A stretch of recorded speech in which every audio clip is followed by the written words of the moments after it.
Reverend Dr. William Barber.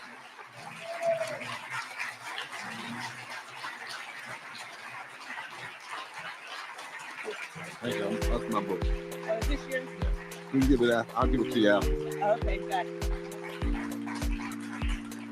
Let's thank God for our CEO. Wow. And her willingness to share her stories. I'm a reader of biographies and autobiographies, particularly looking at the backstories, not just looking at people where they are, but where they have come through. Let us pray. Gracious God, eternal one, however you name you come to us, we thank you. We know that we can do nothing without your spirit, so help us and hold us, we ask. Amen. I am deeply humbled to be here and want you all to know that on Sunday at 2 o'clock, we are going to Springfield to have a prayer vigil with clergy. And I don't know if you all have an email listing for this group, but if I can get the press release to somebody, and then people can be sent it so that you can join us. We're going to be nearing with the Haitian community by invitation, as Jews, Muslims, Christians, people of faith, Unitarians, others who are coming together to stand in prayer and to stand in moral protest of what we see happening right here, and not just in Springfield, but in so many ways that I want to talk about today. I'm so thankful for the Poor People's Campaign here in Ohio, and all of my dear friends, one was on your panel this morning, and just honored to be here, even in these trying times. I think some of us must decide, particularly with our age and our graying hair, that we must have been born for this time. God's letting us hang around for such a moment as this. I want to tell you an American story today,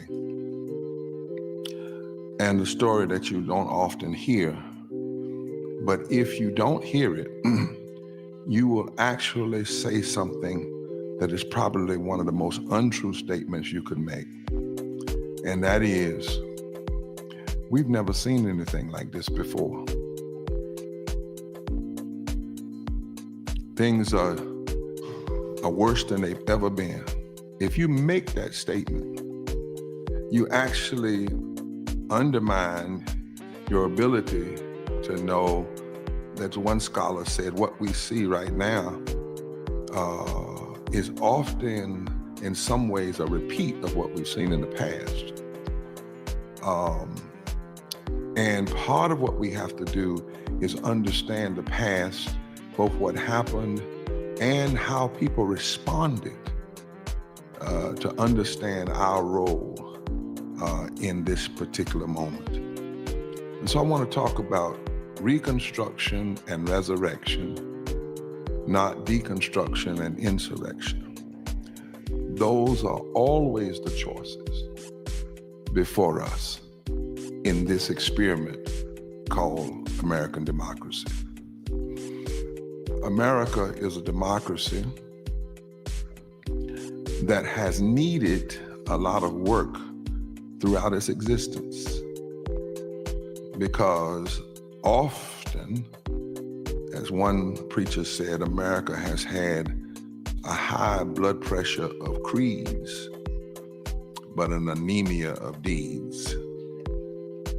So over and over and over again, each succeeding generation has had to engage in some form of reconstructing the country, the nation, and resurrecting our deepest ideals over and over again. Because the role of division, the role of classism and racism have played a constant role in trying to deconstruct our written desire. For instance, we said in the Constitution, one writer says it was the finger of God that was that was really at work in the Declaration of Independence and the Constitution, because it wasn't just the men who were there. Notice I said when the women, it wasn't just landowning men, because at that time white non-landowning men couldn't vote either. But they would not have written some things that was written because they actually wrote into the Constitution a way to change it, which says that the finger of God was at work, in my estimation, because they knew when they were writing some of this stuff it was wrong. Or at least God knew, the divine knew. So we wrote, "We the people of the United States, in order to form a more perfect union." Right there is a key that they knew we were not perfect. It was a confession from the beginning. In order to form a more perfect union, establish justice, ensure domestic tranquility, provide for the common defense, promote the general welfare, and to secure the blessings of liberty to ourselves and to our posterity, do ordain and establish this Constitution of the United States. I notice they use the language which is the watchword of this democracy, which is whenever you hear a politician or someone wanting to lead us stand up and say, I can do this, I can fix this, they have just violated the first principle of our Constitution morally, because the watchword is we. It's not I.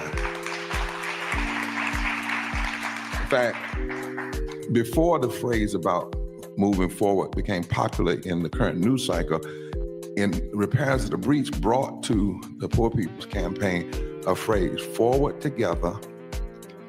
You see how they know it? That's all I have to say. Forward together. Right.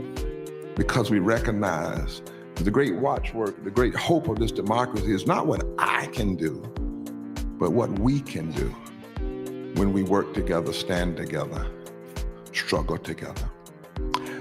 Our Declaration of Independence had some high and lofty hopes. Actually, the Declaration of Independence declared that reconstruction and change is a necessity of citizenship and a necessity of democracy itself. The Declaration of Independence actually says that there has to be in every generation a group of people who are willing to reconstruct things when this nation gets off course. Listen to these words. That to secure these rights, what rights? Life, liberty, and the pursuit of happiness. That to secure these rights, governments are instituted among men, deriving their just power from the consent of the governed, that whenever any form of government becomes destructive to these ends, it is the right of the people, it is the duty of the people to alter it or abolish it and to institute new government. Right in the Declaration of Independence, we are instructed that a part of our citizenry is not to moan and cry and say, "Oh Lord, what can we do? Oh, it's so bad." No, a part of our politically moral function as citizens is when there is forms of government and policies that violate the fundamental principle of life, liberty, and the pursuit of happiness for everybody. We are called to either alter it, abolish it, but never to apathetically accept it. Our national hymn even says that. Listen to this line. "Oh, beautiful for pilgrim feet, whose stern, impassioned stress a thoroughfare of freedom beat across the wilderness. America, America, God mend thine every flaw." Right in that national hymn, there is a prayer that we will constantly be working on our flaws as a nation, that we will not live in some weird place of American exceptionalism that doesn't need any kind of correction. God mend thine every flaw. John J. Chapman once wrote, talking about the development of American history, he said, "Let us consider that the first 50 years of our national history, there was never a moment during this time when the slavery issue was not a sleeping serpent underneath the table of every conversation." He said, in the first 50 years of our history, the issue of slavery laid coil under the table during the deliberations of the Constitutional Convention of 1787, and it poisoned every consideration. From our Declaration of Independence in 1776 to the start of the Civil War in 1861, slavery posed a fundamental contradiction to our American identity. And the poison continued to flow in the veins of the nation. We said on the one hand, all men are created equal, and yet at the same time, we allowed slavery. And then he says, unable to resolve differences over slavery, our founding quote unquote fathers avoided mentioning the word in our Constitution. This is how in the American story we have fooled ourselves. Slavery is not in the Constitution, and yet it was protected by law. It was protected by law. Race was a created reality. It was designed not because somebody didn't, as Ibram Kenan said, it wasn't that somebody disliked people and then decided to write laws. It was that they looked at the function of the democracy and how could they get free labor, and decided that they would use race as a way to place laws on top of people that only applied to them and their degradation for the purpose of taxes and the purpose of representation in Congress. You know why I'm so against any law that's written to oppress people, whether it's a law written to oppress the LGBT community? It's because as an African American, and I'm also Native American, I'm Tuscaroran, and part of my family is Caucasian, but when I'm stopped at night by the cops, I'm clear that I'm African American. I know what happens whenever you codify discrimination. That's why I have to stand up against it. And when I see somebody wanting to write a law against women or a law against the LGBT community, people always say, well, Rabbi, why are you involved as a black man, as a preacher? Because I historically know that in this nation, when we codify discrimination, it can take you 250 years of slavery, 100 years of Jim Crow, 400 years, and you still can't get it out your system. That is why we have to stand against the codification of discrimination and unequal treatment against anybody.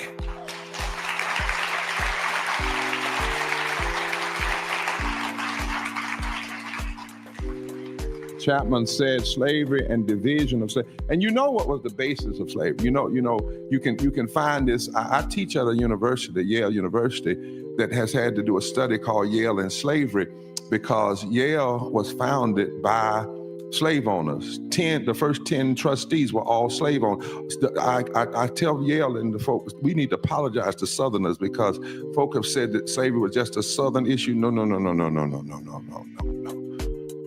There were 4 signers of the Declaration of Independence and the Constitution from Yale, all were slave owners.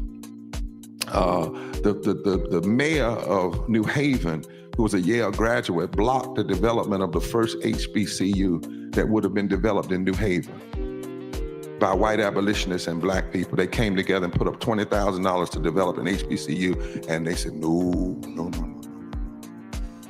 Yale early on was supported by the rum trade and the Caribbean slave trade, which was the worst of the slave trade because it was in the part of the triangle in the Caribbeans where the slaves were broken. before they were brought to the mainland of America. It was in New Haven that Amistad, the ship, showed up. And the people on the ship got their freedom, not because the courts agreed that they were human beings, but the courts agreed they were property and the wrong person was holding them as property. But if you go into Stacks and look at the writings of Jonathan Edwards, who led the First Great Awakening, but who was also deeply involved as an apologist for slavery, you start finding out what was the basis of this division of race being created. And there were 5 things. The first of them is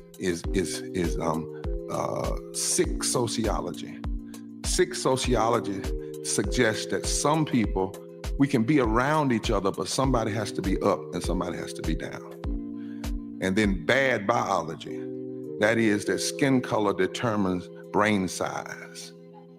And then evil economics, that is the end justifies the means. So if the end is money, it doesn't matter how you make the money. And then political pathology, and that is when every decision that you make considers how do we hold on to this division? How do we hold on to this system? But here's the one that we don't deal with enough and why so much division around race persists. It is heretical ontology. And that is the notion that God intended it to be like this. So that racism is not merely a political issue, it is a religious issue.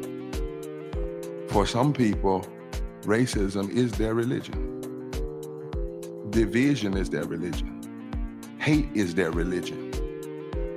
Tearing people down is their religion. And racism is not just against Black people, it is against democracy itself.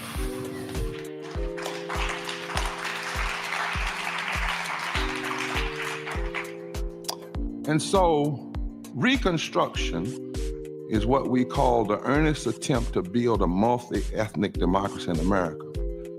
But let's walk through this story of America from the perspective of Reconstruction versus deconstruction. Let me take a moment, if you will. Let's turn this into a classroom. And I'm gonna lecture for a minute. We had a civil war. 600,000 people died. It lasted 4 years. Don't ever forget that. America went to war over division, over race.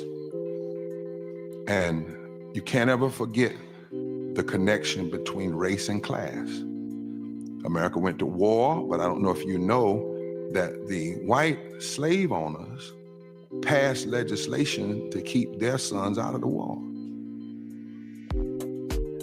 They said that if you owned so many slaves, your son didn't have to go to war. So it was in the war that many poor white people figured out they were being used. And that factors into some of the Reconstruction later on, when poor whites and poor Blacks come together after the Civil War to reconstruct society. Now, by 1960, you should know, 1860, you can never separate race from class. People ask me, is it race or is it class? I say it is. In this democracy, you can never forget that by 1860, 2 of every 3 of the relatively few Americans whose wealth surpassed $100,000 lived in the South. They lived below the Mason-Dixon line. New York at that time had fewer millionaires than Mississippi. South Carolina was the richest state in the Union because of Charleston and because of the port there. The source of Southern wealth was staple crops like cotton, produced by enslaved men and women and children for world markets. The world markets came through the South. And so matchless were the profits that more money was invested in slaves than in industry and railroads. You have to know this history to know some of the struggles we still see today.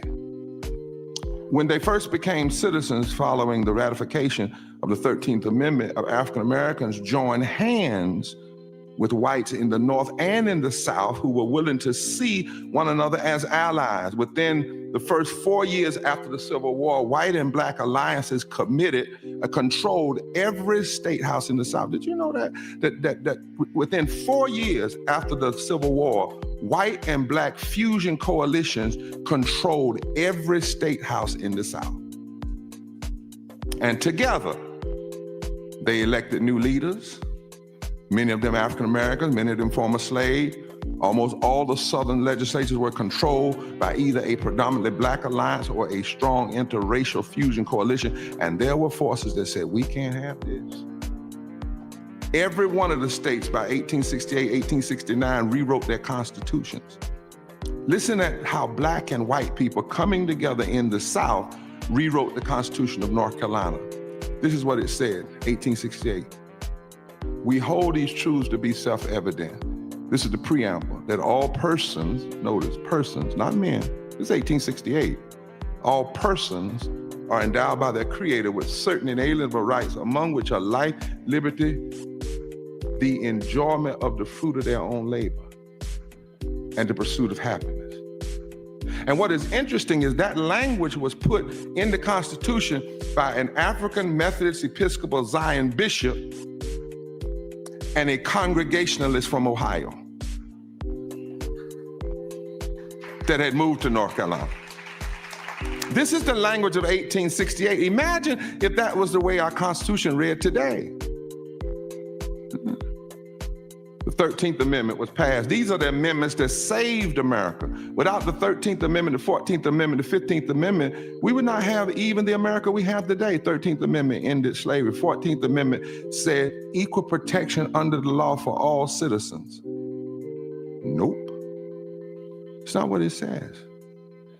Equal protection under the law for all persons, whether you're a citizen or not. That's why I struggle with folk who say, well, we have illegal aliens and they shouldn't. Wait a minute. The Constitution says that once you are on this soil, you are provided equal protection under the law regardless of your immigration status.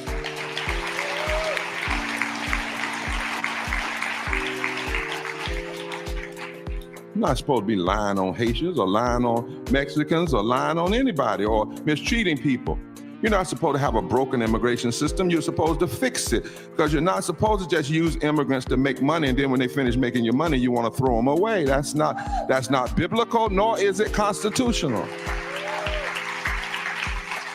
I tremble for this nation when I think that even God, Jesus said that the way nations would be judged, when all is said and done, I'm a preacher. I won't be judged by this cross. I won't be judged by this robe. I won't be judged by the size of the church. The nation, the governments will be judged by these questions. When I was hungry, did you feed me? When I was naked, did you clothe me? Watch this. When I was an immigrant, did you welcome me in?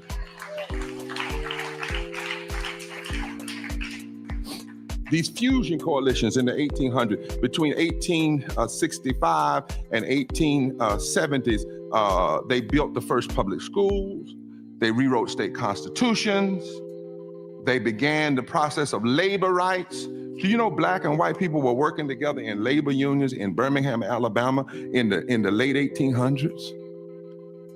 The Knights of Labor went to the South. But about 4 years into this, the experiment of the first Reconstruction faced a powerful, immoral opposition. And you have to understand that opposition then to understand some of the struggles we're having now. Many of the former Confederates saw black citizenship and fusion interracial alliances as inherently illegitimate.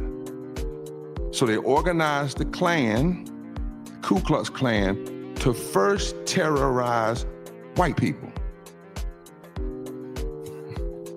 That was the role of the Klan first, to terrorize white people who were working with black people. And it was a political group. Over in Indiana, there was a time when the Klan ran the government. In Indiana, they were the biggest political power bloc in the country. It was about power. It was about deconstruction. They attacked white leaders. They attacked Jewish leaders. Working with black folk, they attacked black leaders. And so-called extremists began, they also the time that they started wailing against taxes. The whole issue of cutting taxes began to start when tax money was used to provide public schools for black and white children. We gotta know this history. All the argument about gotta cut tax, cut tax, cut taxes. It was designed to say, disable, disembody the government so that the government cannot carry out Reconstruction. Reconstruction, deconstruction went on through the state governments. They wanted to keep fusion coalitions. Somebody say fusion coalitions. They didn't want to expand opportunity. They did not want an enlargement of democracy. They didn't want black men voting. They didn't want people who didn't own land to vote. And all of this stuff changed with the 15th Amendment. It didn't change for women yet. That's the 19th Amendment. But for black men and women, and men who didn't own land, and white men who didn't own land, they owe their participation in government to the 15th Amendment. And there were forces that did not want people voting. When you hear people today saying, there was a politician recently said he didn't want everybody voting, he's harping back to this philosophy of deconstruction. The enemies of the first Reconstruction, guess what they also did? They slowly took over the courts. They slowly took over the courts. And watch this. In 1875, America passed the Civil Rights Act, which basically shut down all the, if we had just stayed with the 1875 Civil Rights Act, you wouldn't have had the 1960s, you wouldn't have had Jim Crow, you wouldn't have had none of that. That's why Dr. King, when he stands at the March on Washington and he opens like this, he says, but 100 years later, what he's really saying to the nation is, why are we dealing with this again? We passed the Civil Rights Act of 1875 that made it a felony to discriminate. But then in 1877, there was a selection for president. Now watch this.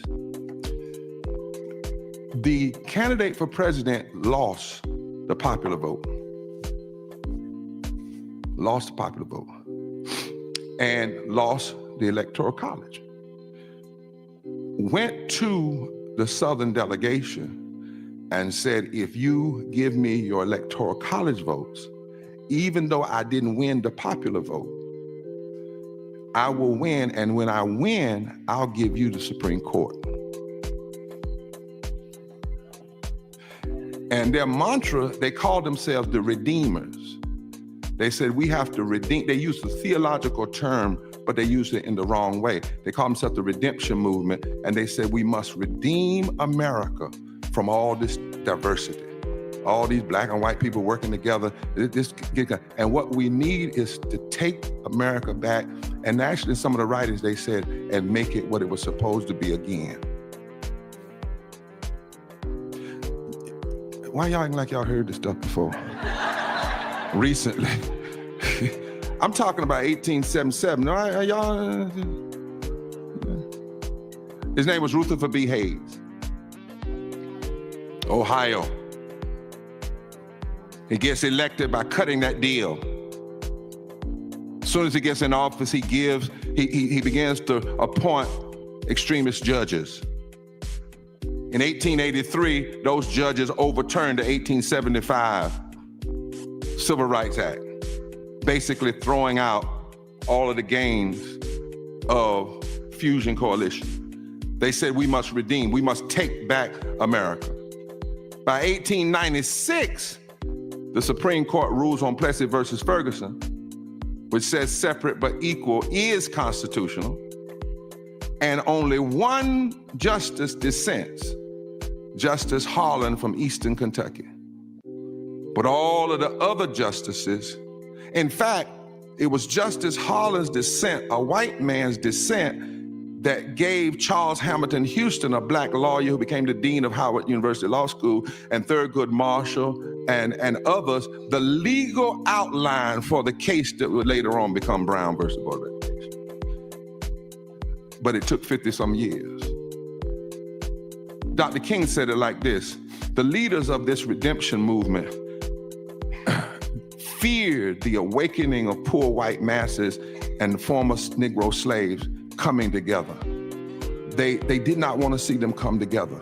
And so the Southern aristocracy began to engineer the development of a segregated society. Dr. King said this standing on the steps of the Alabama State House at the end of the Selma to Montgomery March. I think it was this speech that got him killed. It wasn't one in Memphis. It was this speech, because in this speech he told a truth that folk that didn't want to hear, and that is the greatest fear of the racist aristocracy in this country is the possibility of poor whites and poor Negroes and black folk coming together and forming a coalition, a voting bloc that fundamentally reshapes the economic architecture of the nation. And he said, and every time it started happening, they would sow division. He said, thus the threat, listen at this is Dr. King, 1965, the threat of the free exercise of the ballot by the Negro and white masses alike working together resulted in the establishment of a segregated society.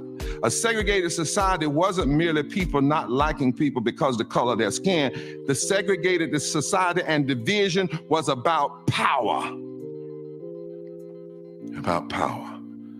And so by 1898, the fusion reconstruction is shut down. It's over.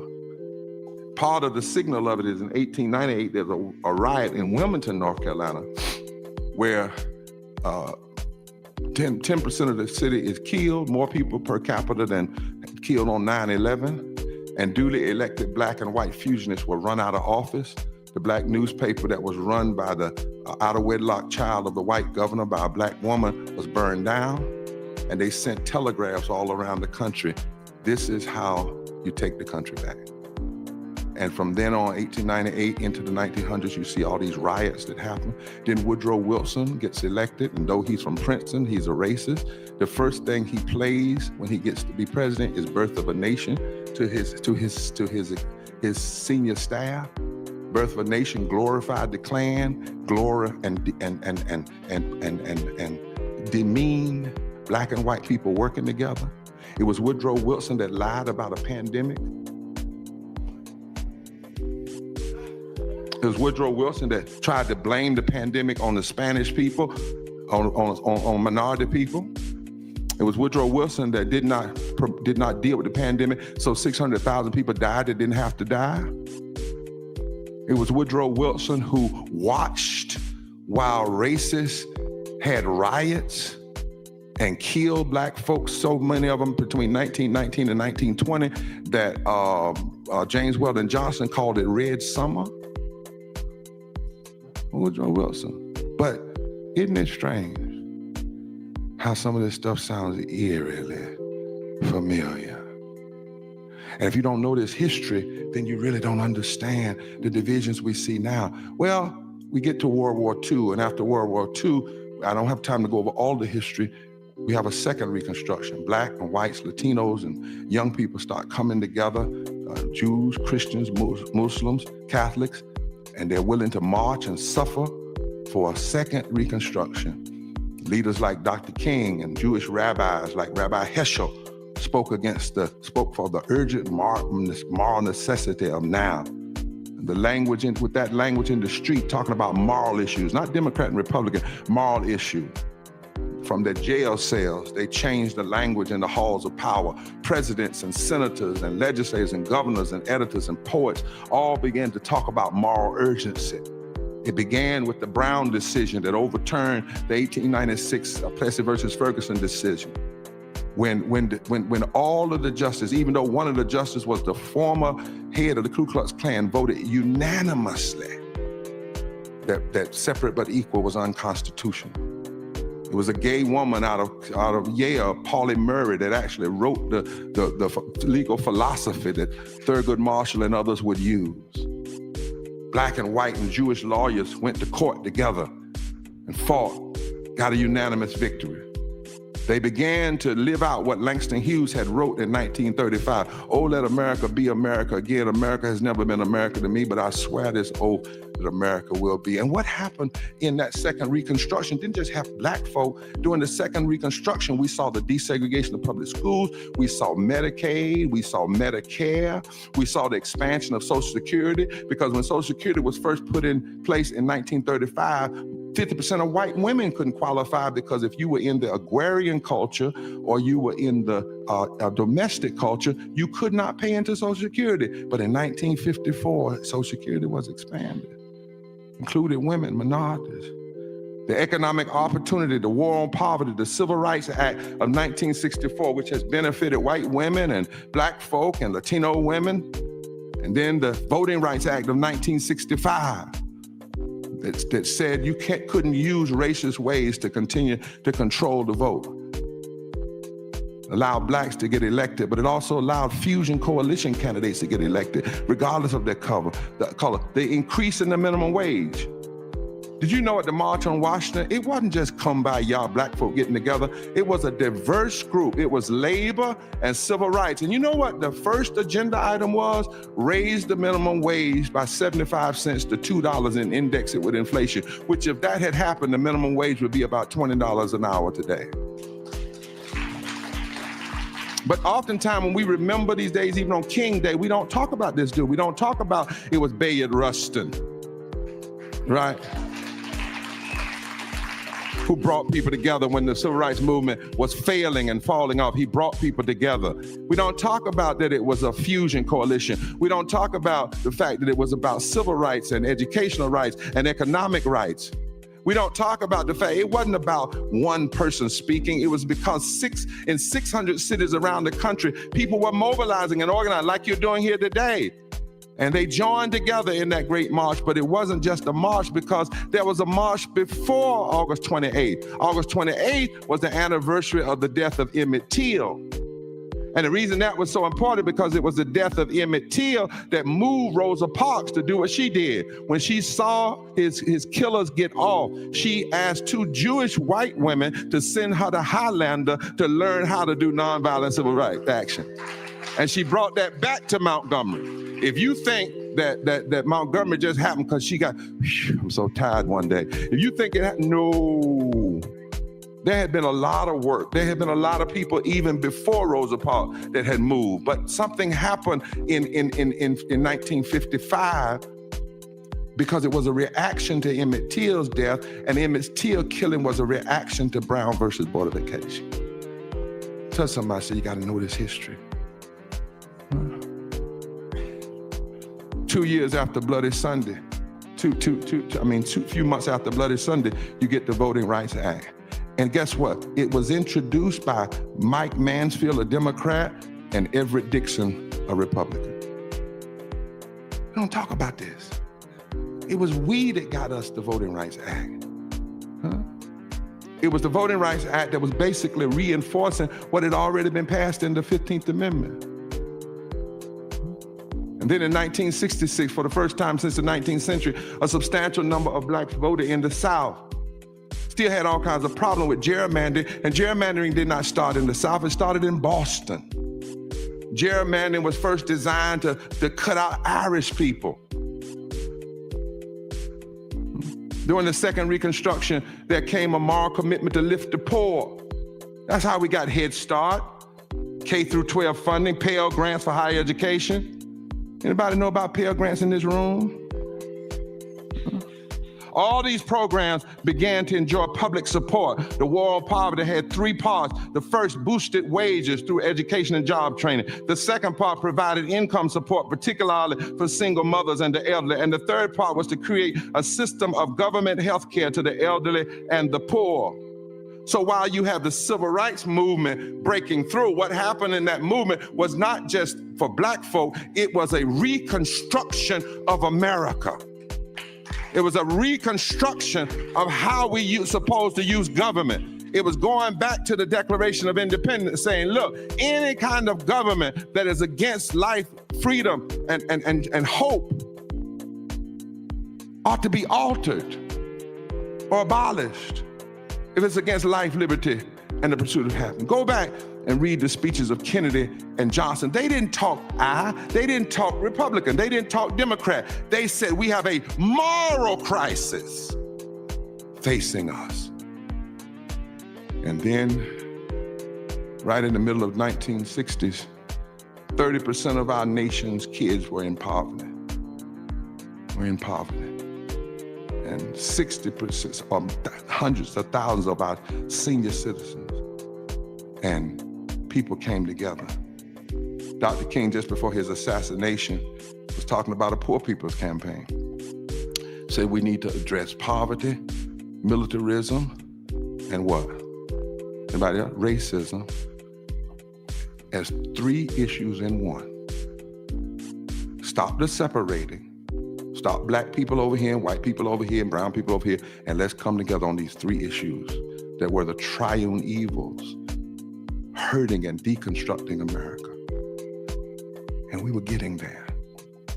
And then here comes the redemption again. There was a reactionary to that, extremist. Now they called themselves at this time the New Right. They revolted against the Second Reconstruction. They turned to violence and terror. They killed 4 little girls in Birmingham. They killed Swanner, they killed Cheney, they killed Goodman, they killed Malcolm. And the reason I say kill, they killed Kennedy, because as Dr. King said, it wasn't so much about who killed them, but what spirit, what political attitude created. Do you know it was in 1963 when George Wallace was spewing his division, segregation yesterday, today, and tomorrow, a governor talking like that. By the end of that year, Medgar was dead, 4 girls in the church were dead, and Kennedy was dead. The Bible teaches us that the power of life and death is in the tongue. And whenever you have leaders spewing division, this is not new. And we have to remember that so that we understand what we're seeing today and how dangerous it is and why we cannot just let it pass, nor can we say, it's never been this hard before. It's been harder than this before. And that's why if we come together, we can turn it around. It's actually been harder. Let me share this and I'm through. You had all of these attacks. But one in particular was developed by a guy by the name of Kevin Phillips. Now, I'm not talking partisan, I'm just talking history. I got the footnotes, I know how to swim in deep water. So if you want to question it and say I'm partisan, I can show you what books to go to. But George Wallace almost won. You know, he got shot, but he almost won. And Kevin Phillips went to Nixon. Kevin Phillips was a Nixon campaign aide. And he said to President Nixon, I know how to win. I know how to win. But the secret, this is what he said now, listen. The secret to American politics is knowing who hates who or how to make people hate one another. And you must engage in positive polarization. Listen now. He also joined up with Atwater, who would manage George Herbert Walker Bush's campaign in the 1980s. George Herbert Walker Bush deployed an ad called Willie Horton. The Willie Horton ad was designed to paint black men, particularly with beards and whatnot, as rapists. This idea of painting one group of people as doing something like, whether it's eating dogs and cats or being rapists or whatever, is not new. It's an old, dangerous playbook. Atwater said the Southern strategy, they came together. Kevin Phillips convinced Nixon. This is what he says, and it's in a book called The Time of Illusion. He says, if we engage in positive polarization, if we use the hatred that people have for the gay community, for the black community, for progress, if we can convince Southern whites that they are losing, they're poor because black folk and brown folk are getting things, then we can divide the South. If we divide the South, we can control nearly 170,070 electoral college votes at any time. We can control governorships. We can control 30% of the Senate at any time. And if we do this right, not only will we split the South, but we'll split white ethnics into industrial states like Ohio and Michigan and Wisconsin and Pennsylvania. And we'll split the ethnic groups in New York. We can turn the Jews and the Negroes and the Irish against one another. And if we get caught, we'll lie and say we didn't do it. This is actually written down. We'll actually say we didn't do it. And they played that Southern strategy. Nixon used it. Reagan used it. Reagan became governor of California by attacking King, attacking the Black Panthers. He championed the movement to repeal the Rumford Act that prevented property owners from refusing to rent or sell on the basis of race and religion. He started his campaign in Philadelphia, Mississippi, that was known for one thing, where Cheney, Goodman, and Swanner had been murdered. He gives a speech there. He calls the Civil Rights Act of '64 bad legislation. He said the Voting Rights Act was humiliation to the South. He told the tales of welfare queens who drove fleets of Cadillac and purchased with food stamps. He claimed to have been in a grocery store beside a strapping young big buck with a fistful of food stamps and a stack of porterhouse steaks. And he declared it was time to make America great again. This is Reagan.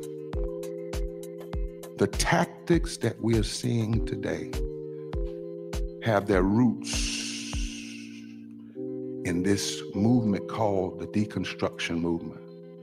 This movement to say we're redeeming the country, we're taking it back. But it's not about redemption. It's about deconstruction. It's been used. It was picked up by Reagan, continued by Pat Buchanan and George Bush. Trump just charismatized it and pushed it with media savvy. It has been funded by billions of dollars. In fact, there's a new movie out called Bad Faith, and even shows how they built a theological piece around it called the religious right, the moral right, that traces all the way back to slave religion. And they got their financing from oil money. From oil money. So what we are seeing today is the struggle for America. But alongside each of these attempts to deconstruct America has always been a movement to go forward. And guess what? By the virtue of you being born and being alive, you have been recruited into that movement. Now, this division has gotten us in trouble. We've got some hard places. We right now in a country where the wealthiest country in the world, and we've got 140 million poor and low-wage people in this country. Poverty is the fourth leading cause of death. 295,000 people die every year from poverty, 800 people a day. We've had presidential debate after debate, and not even 30 minutes have focused on poverty. 87 million people are either uninsured or underinsured. 51% of all our children are poor and or low wage. 41% of all our children are poor and or low wage. We have 52 million people in this country who make less than $15 an hour.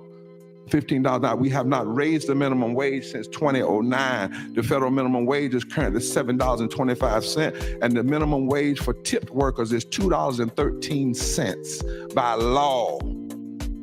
By law. Since 2017, the Republican tax cuts, the 748 U.S. billionaires are $2.2 trillion richer. 7 million families were behind in rent or house payments in December of 2023. 400 families make an average of $97,000 an hour. 54 cents of every discretionary dollar is used to support the military industrial complex. That's what division has gotten us. But it doesn't have to remain this way. First of all, we've got to recognize that we need a third Reconstruction. That the key, I hear people saying, we need to hold on to democracy. We need to do more than that. We need to not just hold on to democracy, we need to create a democracy worth holding on to. And that means, is it a democracy that can take care of that manufacturing worker that works all day and then sleeps in their car at night because they don't make enough money? Is it a democracy that ensures that healthcare workers who clean our backsides can also have health insurance and get treatment themselves? Is it a democracy that will take care of all of our children? Is it a democracy that will respect people regardless of their race, their creed, their color, their sexuality? That's the question. Is it a democracy that lifts from the bottom? Is it a democracy that says once and for all, we're going to address systemic racism and systemic poverty and denial of health care and ecological devastation and the war economy and the false moral narrative of religious nationalism? It's not just having a democracy, it's having a democracy that's worth having. That's the question.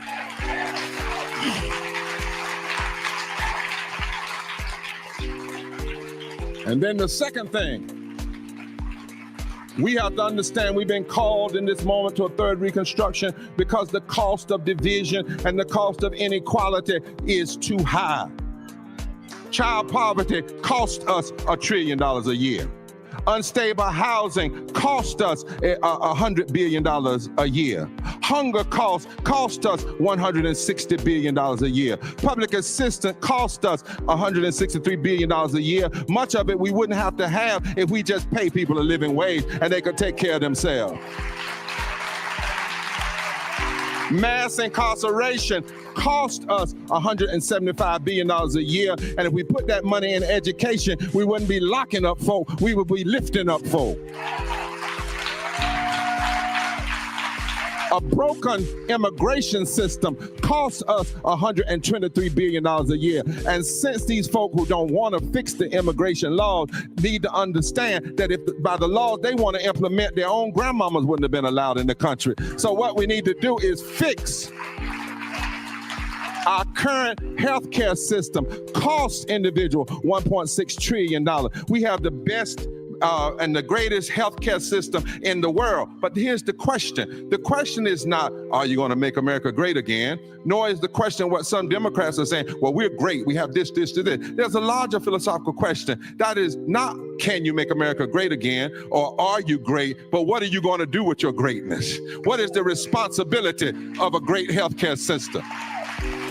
What is the responsibility of a great gross national product? What is the responsibility of all the money we have? Well, I believe that responsibility is to lift from the bottom, because if you lift from the bottom, then everybody rises, everybody. And then finally, thirdly, not only must we recognize the need for third Reconstruction, not only must we recognize the cost of all this division in public policy is too bad. We can't keep having political conversations and it's talking more about innuendos and who kissed who and who went where and not dealing with the real issues that affect people's everyday lives. The third thing we need to hear today, and hear me well, I know that history was hard and I know it's hard now, but I come from a tradition that says inside of every dark Friday is a resurrection possibility. The numbers are bad, but here's some other numbers. There's a scripture in the Bible that reads like this, Psalm 18, the stone that the builders rejected have now become the chief cornerstone. The truth of the matter is, we got 140 million poor and low-wage people in this country, but you need to know that 85 million of them can vote. You need to know that in the last election, 57 million of these people voted, but 30 million didn't. You need to know the number one reason they didn't vote is nobody talked to them. Nobody talks to them politically. None of the candidates talk to them. Oftentimes we don't talk to them in our churches, talk to them in our banquets, talk to them. We don't talk to them, but you need to know God has fixed it now. The divine has fixed it such that there's so many poor and low-wage folk that if just 20% of poor and low-wage voters who didn't vote in 2020 were to cast votes in 2024, they could have the power to change every election in every state. You need to know that where the margin of victory was only 3%, like in Arizona, Nevada, Michigan, Wisconsin, Pennsylvania, North Carolina, where the margin of victory was only 3%, the poor and low wealth people make up 43% of the electorate in that country. That's why this past weekend, the Poor People's Campaign reached 8.1 million poor and low wage voters, and 1 million of them were Spanish, because we know where the real swing vote is. Celinda Lake, who runs one of the biggest, baddest research firms in the country, says that poor people, poor and low wage folk, that is people who make $50,000 and less in a family of four. That's poverty. That's what we're talking about. Now, the government says that if you make $14,000 a year and you're single, you're not poor. They say you're in the lower middle class. But the scholars say that poverty, you have to measure it from $50,000 down. The family of four, that's poverty and low wealth. In that group, the majority of those folk vote progressive when they vote. The number one reason they don't vote is people don't talk to them. There was a study done about sermons in churches, and even though Jesus started his ministry with the poor and ended his ministry with the poor, the foundation studied 50,000 sermons in pulpits in America, and not 1% of them were about the poor. But if we talk to the stones that the builders rejected, the stones that the builders rejected have the power. Why do you think there's been 1,000 voter suppression cases since 2013? It's because somebody recognizes that we have the power right now to begin a third Reconstruction. Right here in Ohio, poor and low-wage folk make up over 40% of the electorate. And so when we do our movement, we ought to be touching poor and low-wage folk, not just saying vote for a candidate. What we ought to do is show them where the candidates voted on living wages, and show them where they voted on health care. And don't tell them where to vote, just show them where people have voted. And trust that if people are talked to and if they've conversated with, then they'll know what to do. So my grandmama used to say, it's time to dig a little deeper. It's time to go down a little deeper. It's time for us to come together and put the stones together.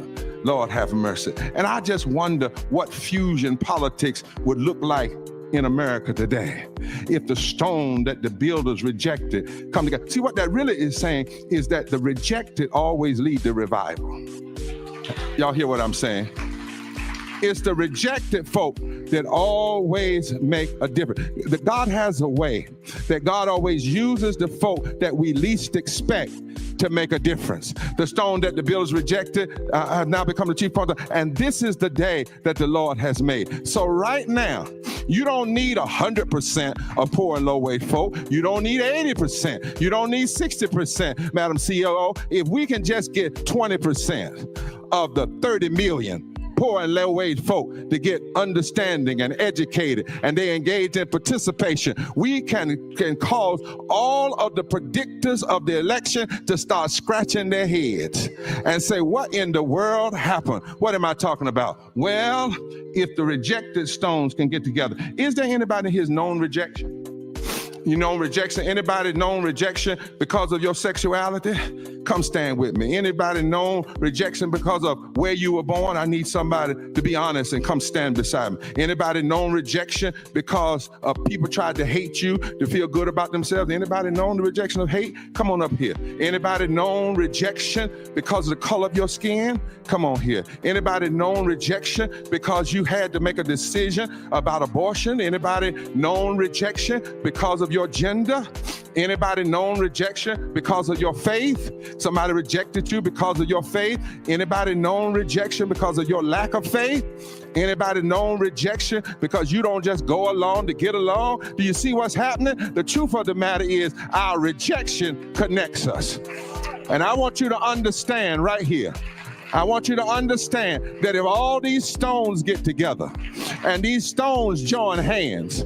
If the hands that once picked cotton join the hands of Latino hands, and join the hands of progressive hands, and join the hands of faith hands, and labor hands, and Asian hands, and native hands, and poor hands, and wealthy hands, and gay hands, and straight hands, and trans hands, and if we all get together, and if we even get some of our confused friends to come on over here and honor their rejection too, we have the power to turn this nation around. We have the power to change this nation until every child is educated, until women are respected, until everybody has affordable housing, until we have voting rights, until we save the world rather than blow up the world. We have the power if we just come together. And I want to test it. How about you? I want to see a third Reconstruction. I want to see us be on the right side of history. I want to see us change things like our foreparents and our foremothers changed things. So look at your neighbor and say, neighbor,